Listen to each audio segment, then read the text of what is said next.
যুক্তরাষ্ট্রের ক্যালিফোর্নিয়ায় সৃষ্টি হওয়া দাবানল ক্রমেই আরও ভয়ঙ্কর হয়ে উঠেছে। গেল বুধবার বুটে কাউন্টির চিকো শহর থেকে শুরু হওয়া দাবানল এখন ছড়িয়ে পড়েছে 2,40,000 একর জায়গায়। প্রতি ঘন্টায় নতুন করে গ্রাস করেছে 4 থেকে 5,000 একর এলাকা। দাবানলে পুড়ে গেছে অসংখ্য বাড়িঘর। এ অবস্থায় সংশ্লিষ্ট এলাকা থেকে হাজার হাজার মানুষকে অন্যত্র সরিয়ে নিয়েছে স্থানীয় প্রশাসন। California department of forestry and fire protection জানিয়েছে, দাবানল বেড়ে যাওয়ায় কোহসেট শহর এবং বনের র্যাঞ্চগুলো থেকে 6,000-এরও বেশি মানুষকে নিরাপদ স্থানে সরিয়ে নেওয়া হয়েছে।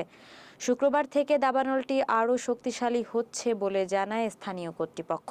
সূত্র জানায়, পার্ক ফায়ার হিসেবে পরিচিত গ্রীষ্মকালীন এই দাবানল নেভানোর কাজে ক্যাল ফায়ারের 1,700 জন অগ্নি নির্বাপন কর্মী কাজ করছে।